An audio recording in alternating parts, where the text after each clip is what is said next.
Morning student, जैसा कि बेटा अभी तक हम लोग पढ़ रहे हैं चैप्टर 6 व्याकरण में पत्र लेखन। तो हमने आपको बताया था कि पत्र लेखन के लिए सीबीएसई ने 5 मार्क्स निर्धारित किया हुआ है और अगर आप फॉर्मेट बहुत अच्छे से लिखते हैं, उसके बारे में अच्छे से लिखते हैं तो आपके अंक नहीं काटे जाते हैं। तो आप जितना अच्छे से प्रयास करेंगे उतना आपके लिए अच्छा होगा।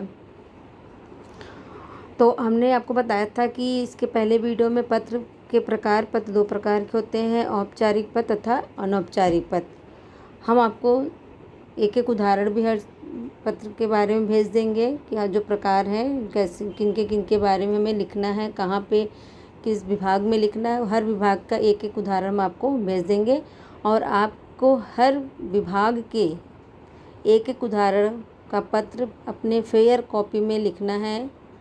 जैसे हम आपको बताते हैं, जैसे प्रार्थना पत्र है तो प्रार्थना पत्र जो है आपको एक प्रार्थना पत्र अपने फेयर कॉपी में करना है। दूसरा है आवेदन पत्र भी आपको अपने फेयर कॉपी में करना है। बधाई पत्र का एक उदाहरण आपको फेयर कॉपी में करना है। शुभकामना पत्र, धन्यवाद पत्र, सांत्वना पत्र, शिकायती पत्र, संपादकीय पत्र, व्यावसायिक पत्र, यानी सभी के एक एक उदाहरण आपको अपने फेयर कॉपी में करना है और उसका पीडीएफ बनाकर भी हमें भेजना है, ताकि हम चेक करना चाहते हैं कि आप लोगों ने सही लिखा है कि नहीं। और उस पर हमने आपको इसके पहले वीडियो में बताया था कि आप अपने सारे वर्क कंप्लीट करके पीडीएफ बना के भेजिए, जिससे हम आपको असाइनमेंट मार्क्स दे सकेंगे। तो आप बना के रख लीजिए, हम आपको जब मांगना होगा तो हम आपसे बोल देंगे, तो आप मुझे सेंड कर दीजिएगा और हम आपको उस पर अंक दे देंगे असाइनमेंट का भी। हम थोड़ा लिस्ट तैयार कर लें। तो आइए सबसे पहले देखते हैं कि आपका है प्रार्थना पत्र। हमने इसके पहले औपचारिक पत्र के बारे में बताएंगे, फिर अनौपचारिक उदाहरण के बारे में बताएंगे। तो सबसे पहले हमारा आता है प्रार्थना पत्र। आपको प्रार्थना पत्र लिखने तो आता है, क्योंकि हमने देखा कि अगर स्कूल में कोई भी प्रॉब्लम होती है आपको, तो आपको अगर प्रधानाचार्य को एप्लीकेशन देना होता है तो आप आराम से उसे लिख लेते हैं, या कभी कभी होता है कि नहीं आता तो आप अपने दोस्तों से पूछ के भी कर सकते हैं, लेकिन आपको आना चाहिए और ताकि आप जब भी कभी कहीं आवश्यकता पड़े तो आप पत्र लिख सकिए। तो सबसे पहले हम देखते हैं प्रार्थना पत्र। प्रार्थना पत्र हम अपने विद्यालय के लिए लिखते हैं, जिससे आपके पेपर में आ जाता है कि अपने विद्यालय के प्रधानाचार्य को आर्थिक सहायता प्राप्त करने के लिए पत्र। यानी आपकी आर्थिक स्थिति अगर अच्छी ना हो और आप विद्यालय से के प्रधानाचार्य से कुछ सहायता चाहते हैं, तो उसके लिए जो पत्र लिखते हैं वो कैसे आप लिखेंगे। तो देखिए फॉर्मेट क्या बनाएंगे आप। जैसे लिखेंगे सेवा में प्रधानाचार्य, अगर जेंट्स है तो प्रधानाचार्य होगा और अगर लेडीज है तो प्रधानाचार्य हो जाएगा। उसी तरह महोदया हो जाएगा। अपने विद्यालय का नाम लिखेंगे, विष्णु भगवान पब्लिक स्कूल झलवा प्रयागराज। इसमें आपको जो भी एड्रेस दिया है एड्रेस के लिए आप पढ़िएगा, बाकी आप जब लिखेगा तो अपने एड्रेस पे ही लिखेगा। अगर आपका खुद का एड्रेस देना तो अपना एड्रेस देंगे, और जिस विद्यालय में आप पढ़ रहे हैं उस विद्यालय का नाम अपनी कॉपी में लिखेंगे। विषय लिखेंगे, दिनांक, विषय क्या होगा, आर्थिक सहायता प्राप्त करने के संबंध में, यानी जिसके बारे में आपसे कहा जाए वही आपका विषय होगा। फिर है मान्यर महोदय, मान्यर भी कर सकते हैं और महोदय भी लिख सकते हैं, दोनों में से एक ही प्रयोग किया जाएगा। पत्र लिखना आरंभ करेंगे। सबने निवेदन है कि मैं आपके विद्यालय की कक्षा 9वीं का छात्र हूँ। मैं विद्यालय में पिछले 4 वर्षों से अध्ययनरत हूँ। यानी कहने का तात्पर्य होता है कि मैं आपके इसमें 10 दिया हुआ है आपके जो बुक है, क्योंकि जो बुक है आपकी वो कक्षा 9 और 10 दोनों के लिए है। तो आप 9 में है तो यानी 9th में है तो आप 9 ही लिखेंगे। और 4 वर्षों से अध्ययनरत हूँ, यानी आप जितने साल से अध्ययनरत कर रहे हैं, यानी हमारे विद्यालय में जितने साल से आप अपना अध्ययन कर रहे हैं उतने साल डालेंगे। 1 साल, 2 साल, 4 साल, 10 साल, अगर जितने साल से आप मेरे विद्यालय में पढ़ रहे हैं विष्णु भगवान पब्लिक स्कूल में, उतने साल यहाँ पे लिखेंगे। इन सभी वर्णों में मेरा पढ़ाई का स्तर अच्छा रहा है, यानी आपको पढ़ाई का स्तर जैसा भी रहा उसके बारे में आप लिखेंगे। पढ़ाई के साथ साथ मैंने विद्यालय द्वारा आयोजित विभिन्न कार्यक्रमों में भाग लेकर अनेक पुरस्कार प्राप्त किए हैं। ये तो आप लिखते ही होंगे। श्रीमान जी यहाँ पे लिखेंगे उनको संबोधित करते हुए जिनको आप लिख रहे हैं। मेरे पिताजी का एक कारखाना था जो परिस्थितिवश अब बंद करना पड़ा। इसके कारण घर की आर्थिक स्थिति डामाडोल यानी बहुत ख़राब हो गई है। मेरे पिता ने नया व्यापार शुरू किया है पर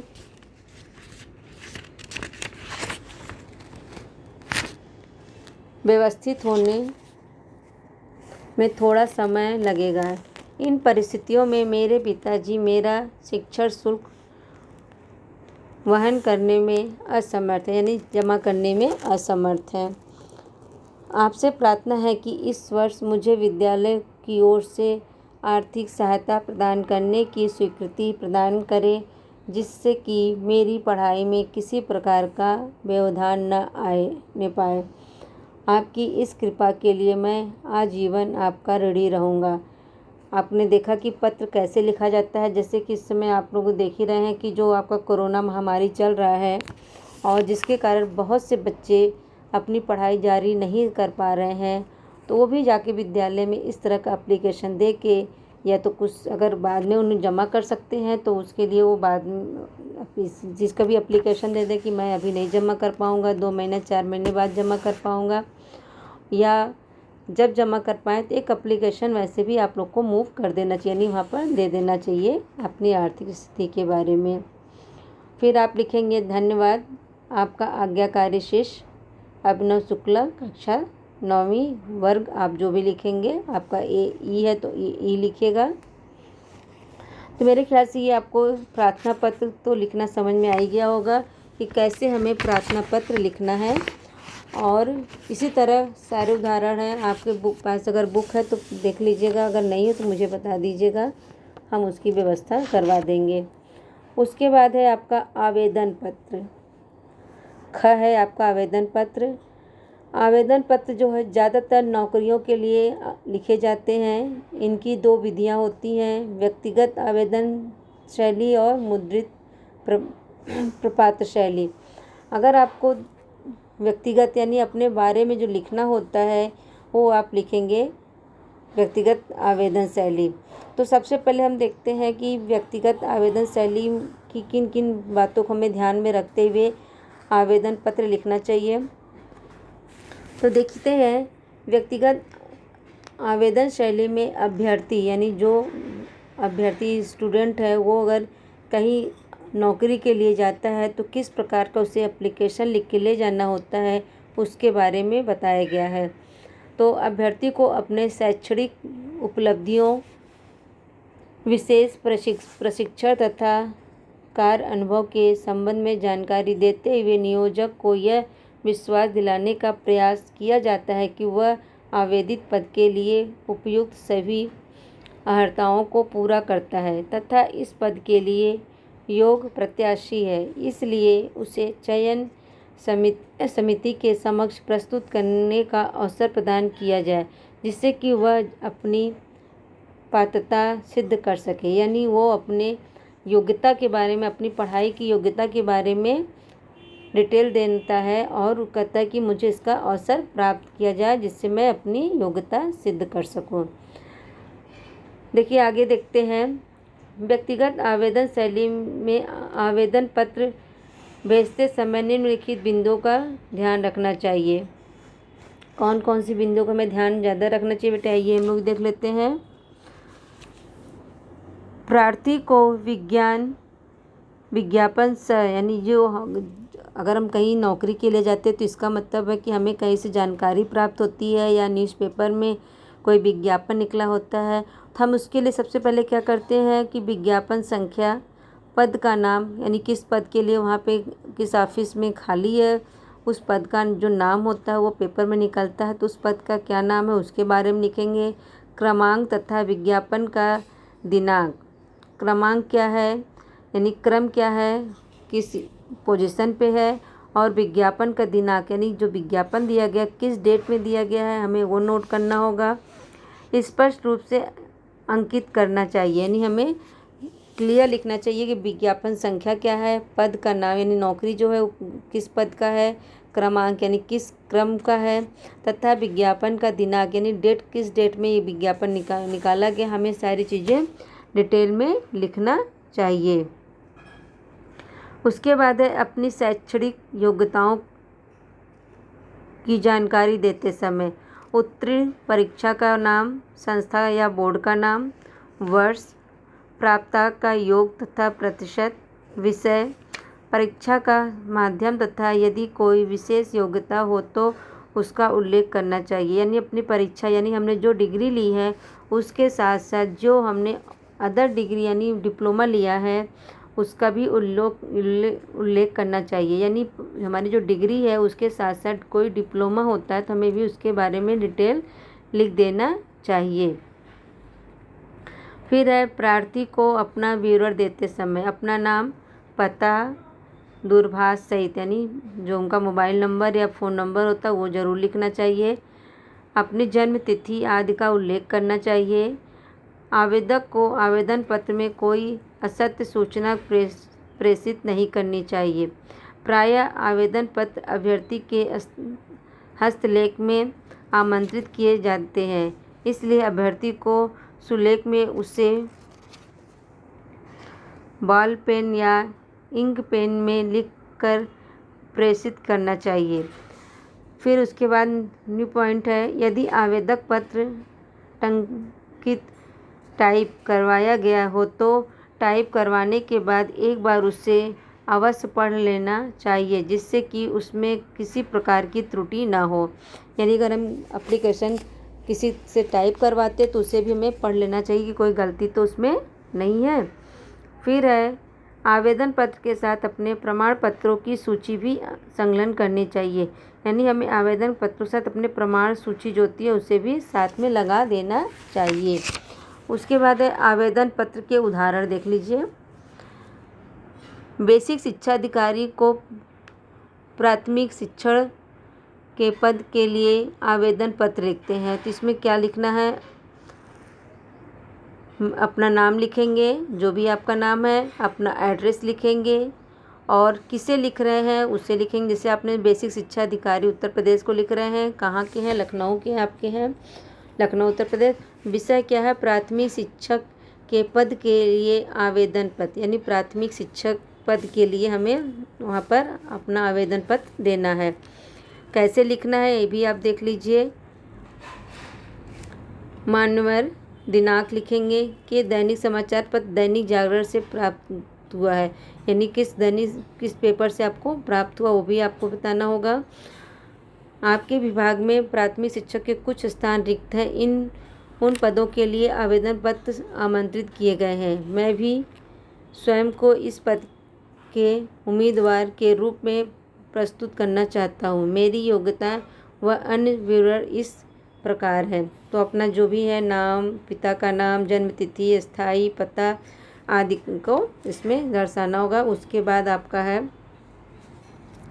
कौन कौन सी आपने जो परीक्षाएं प्राप्त की है, किस सन में प्राप्त किया है, कौन सी डिग्री है, कौन सा सब्जेक्ट है, उसके बारे में आपको उन्हें बताना होगा। तो इसके बारे में भी आपको बता देंगे। और इसके बाद हम लोग आते हैं आपके उसी तरह मुद्रित पर आपका है। फिर है आपका कार्यालय पत्र, जिस तरह आपने लिखा है उसी तरह मुद्रित पत्र आवेदन पत्र भी है, उसके बारे में ऐसे ही लिखना चाहिए। उसमें आपको डिटेल भरना होता है, हम उसकी भी फ़ोटो आपको खींच के भेज देंगे, एक बार उसके भी पढ़ लीजिएगा कि उसके भी कौन कौन से नियम होते हैं और एक उदाहरण भी हम भेज देंगे आपको। अब देखिए कार्यालय पत्र, कार्यालय पत्र में हम क्या क्या लिखते हैं। कार्यालय पत्र अगर हमें किसी से अनुरोध करना हुआ, जैसे हमारे सामने कोई समस्या है या किसी प्रकार की प्रॉब्लम आ रही है तो हम अनुरोध पत्र लिखते हैं। अनुरोध पत्र कैसे लिखते हैं, नगर निगम को अगर हमें लिखना है तो हम लिखेंगे नगर निगम के गृह कर अधिकारी को अपना गृह कर बिल ठीक कराने के लिए पत्र लिखिए। यानी अपना बिल, यानी जो हमारा बिल आ रहा है पानी का या मकान का आ रहा है तो वो अगर हम कैसे अगर देते हैं तो कैसे लिखेंगे, अपना पहले एड्रेस लिखेंगे, रोशन विहार नई दिल्ली, दिनांक जो भी आप लिखेंगे, फिर लिखिए सेवा में गृह कर अधिकारी, दिल्ली नगर निगम, दरियागंज, दिल्ली। अगर आप अपना जो एड्रेस है वो डालेंगे, यहाँ बुक वाला एड्रेस आप लोग नहीं डालेंगे, आपकी जो भी एड्रेस है वही डालेंगे और अपने प्रयागराज का वर्णन करेंगे, ना कि दिल्ली का करेंगे। फिर है विषय गृह कर बिल में संशोधन, यानी हमारे घर में जो बिल आता है उसका संशोधन, हमारे घर का आप लोगों ने सुना होगा कि आवास गृह बिल आता है, तो उसका जो है हमें संशोधन कराना है। तो लिखेंगे महोदय, मैं मकान नंबर, आपके जो भी मकान नंबर, आपका जो अभी एड्रेस उसे भी आप यहाँ पे फिल करेंगे। मुझे आपके विभाग में अपना गृह कर बिल क्रमांक जो भी है आपका उसे फिल करेंगे। आप अपने यहाँ बुक का भी लिख सकते हैं, प्राप्त हुआ है। मेरा मकान जितने गज का है उसको आप वर्णन करेंगे वहाँ पर, जिसमें मैं अपने परिवार के साथ काफ़ी लंबे समय से रह रहा हूँ। मैंने अपने मकान में न तो किराएदार रखा है और ना ही नव निर्माण करवाया, परंतु फिर भी मेरा गृह कर बहुत बढ़ा हुआ आया है। पिछले वर्ष भी जो भी आपके आते हैं पॉइंट वगैरह लिख दीजिएगा, उसमें कोई ज़रूरी नहीं कि आप सेम चीज़ें लिखें या थोड़ा सा ऐसा लिखें कि ज़्यादा लग रहा हो। इस वर्ष यह रकम इतनी हो गई है। इस संबंध में मैंने गृह कर विशेषज्ञ से भी बातचीत की है, इसके अनुसार भी यह राशि ठीक नहीं है। अब नीचे आपने आपके तो अपनी डिटेल बताया कि क्या क्या प्रॉब्लम है आपके मकान के बिल का, और आप अब कैसे लिखेंगे। मैं आपसे अनुरोध करता हूं कि आप मेरे गृह कर बिल की पुनः जांच कर आदेश दें तथा ठीक गृह कर लगाकर नया गृह कर बिल बनवा दें। नया बिल आप मुझे शीघ्र भेज दें, जिससे अंतिम तिथि से पहले ही मैं इसे जमा कर सकूं। आपकी कृपा के लिए मैं कृतज्ञ रहूँगा। धन्यवाद। भवदी, जो भी आपका नाम है उसे यहाँ पे निर्धारित करेंगे। तो मेरे ख्याल से आपको इतना तो समझ में आ गया है। और इसी तरह जैसे आपके मोहल्ले में गंदगी हो गई हो या किसी प्रकार का कोई बाधा आ रही है, तो उसे आप लिखेंगे कार्यालय पत्र। कार्यालय पत्र भी आप किसके लिखेंगे, शिकायती पत्र के रूप में आता है। तो आइए देखते हैं कार्यालय में जो पत्र हम शिकायती पत्र के रूप में लिखते हैं उसे कैसे लिखते हैं। आइए देखते हैं। जीवन यापन में अनेक समस्याओं का सामना करना पड़ता है, जैसे बढ़ती आपराधिक घटनाएं, बिजली पानी की कमी, बसों की अपर्याप्त स्थिति, टेलीफोन डाक विभाग आदि में गड़बड़ी। इन समस्याओं के समाधान के लिए अधिकारी वर्ग को पत्र लिखना भी होता है। इन समस्याओं को निराकरण के लिए पत्र लेखन के उपयोग दो प्रकार से किए जाते हैं। पहला है सीधे संबंधित अधिकारियों को पत्र लिखकर, दूसरा है किसी समाचार पत्र के संपादक के माध्यम से। यानी हम दो तरह से अपने प्रॉब्लम सॉल्व करवा सकते हैं। आइए देखते हैं हमें इनमें सबसे ज़्यादा विशेष बात किन किन बातों का ध्यान रखना चाहिए ये पत्र लिखते समय। समाचार पत्र जन समस्याओं के समाधान का सर्वोत्कृष्ट माध्यम है, क्योंकि समाचार पत्र लाखों की संख्या में मुद्रित होते हैं, यानी छपते हैं। जब कोई पत्र घटना अथवा समस्या किसी समाचार पत्र में छपती है तो उसे अनेक व्यक्ति पढ़ते हैं। साथ ही प्रशासन, सरकार तथा अधिकारियों का ध्यान भी उस ओर आकर्षित हो जाता है, क्योंकि समस्या का निराकरण न होने पर उसकी छवि धूमिल होती है तथा प्रशासन आलोचना का शिकार होता है। इसलिए आजकल तो अपनी छवि सुधारने के लिए समाचार पत्रों में इस प्रकार की शिकायतों के उत्तर भी संबंधित विभाग द्वारा छपवाए जाते। अतः समाचार पत्र के संपादकों को लिखे जाने वाले पत्रों को बहुत महत्व है। यही नहीं, किसी समस्या का संबंध में जब किसी पाठक के विचार समाचार पत्र में छप जाते हैं तो वह जनसाधारण तक पहुंच जाते हैं। यानी सबसे पहला हमारा जो आसान तरीका होता है, सबसे सरल माध्यम होता है, वो होता है समाचार में अपने जो हमारी शिकायत है उसे छपवा देना चाहिए, क्योंकि समाचार पत्र तो सभी लोग पढ़ते हैं। अगर हम किसी अधिकारी को सीधा लिख कर पत्र करते तो शायद वो पत्र उनके पास पहुँचते पहुँचते समय लग जाता है। लेकिन अगर हमारे समाचार पत्र में जी छपवा कर सभी घर में पेपर जब जाते हैं तो सभी लोग का ध्यान उस पर ज़रूर जाता है और इससे ये आसानी होती कि हमारा जो शिकायत है वो उन तक पहुंच जाती है। आइए देखते हैं कि संबंधित विभाग या अधिकारियों को पत्र कैसे लिखा जाता है। नगर निगम के स्वास्थ्य अधिकारी को अपने क्षेत्र में फैली गंदगी के संबंध में पत्र लिखना है। यानी नगर निगम के जो स्वास्थ्य अधिकारी हैं उन्हें अपने यानी हमारे मोहल्ले में गंदगी फैली हुई उसके बारे में पत्र लिखना है। तो कैसे लिखेंगे, पहले जो है अपना नाम लिखेंगे, यानी जहाँ पर आपको भेजना है जो प्रेषक है यानी जहाँ पे हम भेज रहे हैं उनका नाम लिखेंगे। जैसे अनुज चतुर्वेदी दिया, अध्यक्ष हैं, अध्यक्ष हम लिख रहे हैं लाजपत नगर विकास समिति लाजपत नगर, ये आपका एड्रेस उनका देना। फिर आप अपना लिखेंगे स्वास्थ्य मतलब ये आपने जो यहाँ पे दिया है वो आपका एड्रेस है। फिर किसको आप लिख रहे हैं, स्वास्थ्य अधिकारी दिल्ली नगर निगम पश्चिमी क्षेत्र रजौड़ी गार्ड, मतलब आपका जो अपना एड्रेस रहेगा ऊपर आपका एड्रेस रहेगा और जहाँ पर आप दूसरा जिसको आप भेज रहे हैं उनका एड्रेस होगा।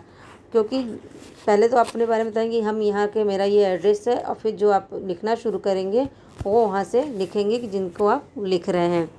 फिर है विषय लाजपत नगर क्षेत्र में फैली गंदगी के संबंध में, यानी हमारा जो लाजपत नगर है वहाँ पर गंदगी फैली उसके संबंध में हम स्वास्थ्य अधिकारी को पत्र लिखेंगे।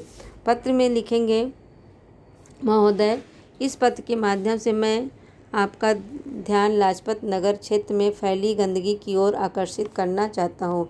दिल्ली के इस क्षेत्र में आजकल जिधर देखिए गंदगी का बोलबाला है। चारों ओर कूड़े के ढेर लगे हुए हैं तथा नालियों में गंदा पानी भरा हुआ है, जिससे न केवल दुर्गंध आती है बल्कि इन पर मक्खी मच्छरों ने अपना निवास बना लिया। यानी जहाँ पर जब गंदे पानी का इकट्ठा होते हैं गंदगी होती तो वहाँ पर मक्खी मच्छर आदि लग जाते हैं, जिससे हमारे अजीब सी बीमारियाँ भी होने लगती हैं, जैसे मलेरिया टाइफाइड आदि बीमारी भी इन गंदगी के कारण फैलने लगती है। मक्खी मच्छरों के बढ़ते प्रकोप के कारण लोगों का जीना दुर्भर हो गया है। महोदय, यदि गंदगी की यही स्थिति कुछ दिन तक और बनी रही तो इस क्षेत्र में महामारी फैलने की पूरी आशंका है। आपसे अनुरोध है कि आप अपने किसी वरिष्ठ अधिकारी द्वारा या स्वयं इस क्षेत्र का दौरा करें तथा स्थिति का अवलोकन करके तत्काल सफाई की पूरी व्यवस्था करवाई जाए। ये आप इस तरह के पत्र लिखेंगे। उसके बाद लिखेंगे धन्यवाद महोदय मनोज चतुर्वेदी। यानी आपने देखा कि शिकायती पत्र पहले आपने अपना एड्रेस लिखा, फिर जिनको लिखना है उन्हें लिखा, फिर विषय लिखा, फिर उनकी डिटेल्स लिखा। इस तरह हमारे पत्र लिखे जाएंगे। तो मेरे ख्याल से आज हमने जो आपको डिटेल्स 3-4 प्रकार की लिखाया बताया है आपको समझ में आ गया है। तो आप सभी के बारे में एक एक डिटेल से ये हम कैसे कैसे अब आपको करना है और इसके बारे में आगे बताते रहेंगे और आप भी इसे फेयर कॉपी में करते रहिए ताकि एक साथ आपके वर्णन न पड़े। और जितने भी आपके प्रकार हैं, जैसे हमने आपको बताया था यहाँ पे कि औपचारिक में कितने प्रकार हैं, अनौपचारिक कितने प्रकार हैं, सभी के बारे में आपको अपना एक उदाहरण देना है। तो आप ढूंढ लीजिए, हम आपको एक्सप्लेन करते जाएंगे और आप उसको लिखते जाएंगे। हमने आपको औपचारिक पत्र बता दिया कि प्रार्थना पत्र, आवेदन पत्र, बधाई पत्र, शुभकामना पत्र, धन्यवाद पत्र, सांत्वना पत्र, शिकायती पत्र, संपादकीय पत्र, व्यवसायिक पत्र, सभी को एक एक उदाहरण लिखना है। और इसके बाद हम आपको बताएंगे अनौपचारिक पत्र। अभी हमने फिर से ध्यान सुन लीजिए, अभी हमने आपको औपचारिक के पत्र कुछ उदाहरण बताया है। जो नहीं बताया है उसे भी आप अपने बुक से देखकर कॉपी में कर लीजिएगा। और अगले वीडियो हम आपको अनौपचारिक पत्र के उदाहरण बताएंगे, जैसे बधाई पत्र, शुभकामना पत्र, निमंत्रण पत्र, धन्यवाद पत्र, सांत्वना पत्र, व्यक्तिगत पत्र। हम आपको इसके बाद अनौपचारिक बताएंगे। तो अनौपचारिक पत्र के जितने भी प्रकार हैं आप सब के एक एक उदाहरण अपने फेयर कॉपी में कर लीजिए। और ये वीडियो यहीं पे समाप्त करते हैं। अगले वीडियो हम लोग अनौपचारिक पत्र के उदाहरण देखेंगे तो और उससे हम लोग डिस्कस भी करेंगे। ओके बेटा, थैंक यू।